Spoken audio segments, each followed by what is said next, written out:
देश भर में एसआईआर को लेकर गहमा-गहमी का माहौल है। एक तरफ सत्ता पक्ष एसआईआर को कंपलसरी बता रहा है, तो वहीं दूसरी तरफ विपक्ष एसआईआर पर सवाल खड़े कर रहा है। एसआईआर स्पेशल इंटेंसिव रिवीजन 12 राज्य सहित केंद्र शासित प्रदेशों में एसआईआर फॉर्म भरे जा रहे हैं और इस दौरान बड़ी मात्रा में काफी ज्यादा संख्या में जो घुसपैठिए हैं, अवैध घुसपैठिए बांग्लादेशी, उन्हें एसआईआर के जरिए बाहर का रास्ता भी दिखाया जा रहा है। मतलब साफ है कि वोटर लिस्ट को अपडेट करना और जो फर्जी वोटर्स हैं उन्हें बाहर करना वोटर लिस्ट से।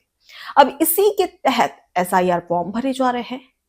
लेकिन अब तक जो सियासत एसआईआर को लेकर देखने को मिल रही थी, सिर्फ राजनीतिक नहीं बल्कि अब खेल जगत में भी एसआईआर फॉर्म की एंट्री हो चुकी है और भारतीय क्रिकेटर और तेज गेंदबाज मोहम्मद शमी को अब नोटिस दे दिया गया है चुनाव आयोग की ओर से। चुनाव आयोग का साफ तौर पर कहना है कि मोहम्मद शमी के एसआईआर फॉर्म में कुछ गड़बड़ियां मिली हैं, यानी कि कुछ खामियां हैं, जिसके चलते उन्हें सीधे तौर पर नोटिस दे दिया और उन्हें बुलावा भेजा है।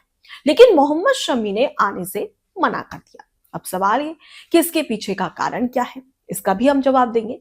लेकिन सबसे बड़ी बात कि ऐसी एसआईआर फॉर्म में ऐसी कौन सी चूक हो गई, मोहम्मद शमी को सीधे चुनाव आयोग ने नोटिस ही थमा दिया। आज इसी पर बात करेंगे विस्तार से। नमस्कार, मैं हूं आपके साथ अनुपमा खोबरे और आप देख रहे हैं एबीसी न्यूज। दरअसल हाल ही में एसआईआर को लेकर गहमा-गहमी का माहौल था। अब इसी बीच में चुनाव आयोग ने तेज गेंदबाज मोहम्मद शमी और उनके भाई मोहम्मद कैफ को नोटिस भेजा है और नोटिस भेजने के तहत उन्हें बुलावा भेजा। अब सवाल ये कि एसआईआर फॉर्म में ऐसी क्या गड़बड़ी, ऐसी क्या चूक हो गई। दरअसल अगर हम बात करें तो मोहम्मद शमी हाल ही में कोलकाता म्युनिसिपल कॉरपोरेशन के वार्ड नंबर 93 में वोटर के रूप में रजिस्टर्ड है, यानी कि फिलहाल वो कोलकाता में लंबे समय से रह रहे हैं। लेकिन अगर हम बात करें तो 2024 में उत्तर प्रदेश में जब पूरे देश में लोकसभा चुनाव हुआ था, तो इसी बीच में जो मोहम्मद शमी है, उनके भाई है मोहम्मद कैफ, उन्होंने उत्तर प्रदेश के अमरोहा में अपना वोट दिया था। उसकी तस्वीरें भी काफी ज्यादा सामने आई थी। अब सवाल ये कि एक और एसआईआर जब हो रहा है तो वो वोटर बताए जा रहे हैं कोलकाता, पश्चिम बंगाल के, और दूसरी ओर 2024 में, यानी कि एक साल पहले ही, पिछले एक साल की बात करें 2024 लोकसभा चुनाव की, तो वो वोट देते हैं उत्तर प्रदेश में अमरोहा में, जो उनका पैतृक गांव बताया जाता है मोहम्मद शमी का। अब इसी को लेकर कंफ्यूजन था। उसके साथ ही साथ जो चुनाव आयोग है उनका ये कहना है कि मोहम्मद शमी के एसआईआर फॉर्म में गड़बड़ियां और कुछ चूक, यानी कि कुछ खामियां हैं। उनके प्रोविजन मैपिंग और सेल्फ मैपिंग में गड़बड़ियां पाई गई हैं। अब सबसे पहले ये जान लेते हैं कि प्रोविजन मैपिंग होता क्या है। दरअसल इसके तहत जो चुनाव आयोग है वो ये निर्धारित करता है कौन योग्य है और जो योग्य वोटर्स हैं उन्हें वोटर लिस्ट में ऐड करता है। जो अयोग्य वोटर है उन्हें वोटर लिस्ट से बाहर का रास्ता दिखा देता है, यानी कि उन्हें वोटर लिस्ट से बाहर कर देता है। अब हम बात कर रहे थे प्रोजेनिंग मैपिंग की। अब प्रोजेनिंग मैपिंग होता क्या है? ये होता है वंशावली विश्लेषण, यानी कि 2003 में एसआईआर स्पेशल इंटेंसिव रिवीजन हुआ था। अब 2003 की जो एसआईआर फॉर्म की जो लिस्ट थी, क्या उसमें नाम है मतदाता का जो फिलहाल मतलब वर्तमान में 2024-25 में वो वोट दे रहा है, क्या उसका 2003 की एसआईआर लिस्ट में नाम है या नहीं है, ये कंफर्म किया जाता है। और उसके साथ ही वंशावली विश्लेषण भी किया जाता है, यानी कि आपके परिवार में कौन कौन थे, कौन कौन रहते थे, कौन वोटर्स है, आप किस परिवार से बिलोंग करते हो, ये तमाम जो जानकारियां है वो आती है इसी प्रोजेनिंग मैपिंग के अंदर। अब प्रोजेनिंग मैपिंग को लेकर अब सवाल यह है कि इसमें गड़बड़ियां पाई गई हैं। एसआईआर फॉर्म में जो सेल्फ मैपिंग है और प्रोजेनिंग मैपिंग है उसमें मोहम्मद शमी के फॉर्म है। अब इसी के तहत उन्हें तलब किया गया और चुनाव आयोग ने उन्हें नोटिस थमाकर ये कहा कि वो आए और बताए कि क्या गड़बड़ी है और ये गड़बड़ी क्यों है। अब इसी के तहत उन्हें नोटिस दिया गया, लेकिन मोहम्मद शमी ने आने से मना कर दिया। हाल ही में अगर हम बात करें तो विजय हजारे ट्रॉफी जो कि राजकोट में हो रही है, और विजय हजारे ट्रॉफी को लेकर बंगाल को रिप्रेजेंट कर रहे हैं मोहम्मद शमी, और इसी की वजह से उन्होंने चुनाव आयोग को एक खत लिखा जिसमें उन्होंने गुजारिश की कि मैं अभी नहीं आ पाऊंगा क्योंकि अभी मैं बंगाल को रिप्रेजेंट कर रहा हूं और विजय हजारे ट्रॉफी खेल के तहत, और इसी की वजह से मेरा आना पॉसिबल नहीं है।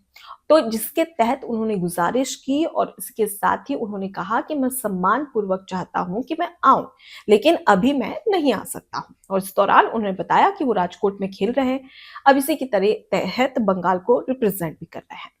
अब इसी के बीच में जो चुनाव आयोग है उनसे उन्होंने और मोहलत मांगी, जिसके बाद में अब ये कहा जा रहा है कि आने वाले 9 से 12 जनवरी के बीच में फिर से उन्हें तलब किया जाएगा, यानी कि उन्हें चुनाव आयोग के पास आना पड़ेगा। और इसी के तहत यहाँ पर यह कहा जा रहा है कि आखिर जो गड़बड़ियां है, जो खामियां हैं, उसे दूर करने के लिए मोहम्मद शमी और उनके भाई मोहम्मद कैफ को बुलावा भेजा।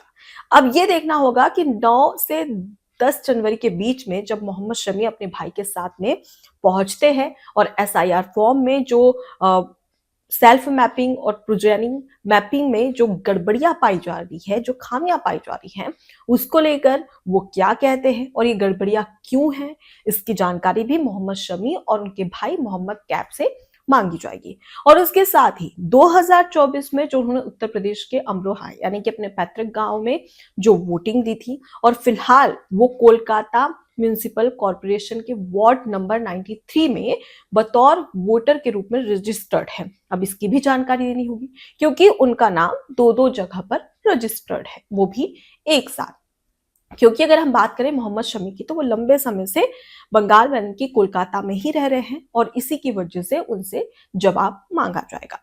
अब देखने वाली बात होगी कि मोहम्मद शमी और उनके भाई इस पर क्या कुछ कहते हैं और जो गड़बड़ियां है, जो खामियां हैं, उसे दूर करने के लिए कौन कौन सी बातें निकलकर सामने आती है। और इसी की वजह से कहा जा रहा है कि मोहम्मद शमी से एक बहुत बड़ी चूक हो गई है। हालांकि अगर फिलहाल की बात कर ली जाए तो देखिए, मोहम्मद शमी पहली बार नहीं है जब विवादों में हो, इससे पहले भी लगातार वो विवादों में रहे हैं। अगर उनकी पत्नी की बात करें हसीन जहां, तो उन्होंने हाल ही में गुजारा भत्ता के लिए सुप्रीम कोर्ट का दरवाजा खटखटाया था। आपको बता दें कि मोहम्मद शमी और उनकी पत्नी हसीन जहां की एक बेटी है और इसी के तहत उन दोनों के बीच में सही से बनती नहीं है, जिसके तहत दोनों अलग रहते हैं। मोहम्मद शमी की जो पत्नी है हसीन जहां, उनके साथ में उनकी बेटी रहती है। अब इसी दौरान हाई कोर्ट में ये जो पूरा मामला था वो चल रहा था गुजारा भत्ता को लेकर, जिस दौरान हाई कोर्ट ने एक बड़ा फैसला सुनाया था और ये कहा था कि मोहम्मद शमी हर महीने में, मतलब हर महीने 4 लाख रुपए अपनी पत्नी और अपनी बेटी को देंगे, जिसमें से 2.5 लाख रुपए उनकी बेटी के लिए और 1.5 लाख रुपए उनकी पत्नी के लिए।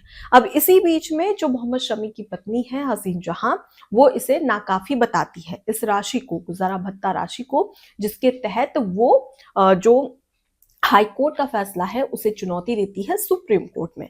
सुप्रीम कोर्ट में वो ये मांग करती है कि सिर्फ 4 लाख रुपए महीने में ये नाकाफी है, इसलिए उन्हें 10 लाख रुपए हर महीने गुजारा भत्ता दिया जाए मोहम्मद शमी की ओर से।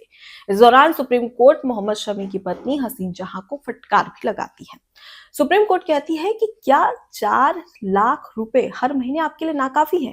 क्या इतना काफी नहीं है आपको, और कितना चाहिए? इस तरीके की बात सुप्रीम कोर्ट की ओर से कही जाती है। फिलहाल उनकी इस याचिका को खारिज कर दिया जाता है। लेकिन फिलहाल अगर हम बात करें, मोहम्मद शमी लगातार अपने खेल को लेकर और अपने प्रदर्शन को लेकर हमेशा से ही चर्चाओं में रहते हैं, उनकी काफी ज्यादा फैन फॉलोइंग भी है। लेकिन फिलहाल की अगर हम बात करें तो एसआईआर फॉर्म में गड़बड़ी को लेकर उन्हें नोटिस दिया गया है, जिसके चलते एक बार फिर से वो चर्चाओं में है। फिलहाल इस पूरे मुद्दे को लेकर आपकी क्या राय है, कमेंट बॉक्स में जरूर बताएं। नमस्कार। एबीसी हिंदी न्यूज, आज ही जुड़िए हर खबर के साथ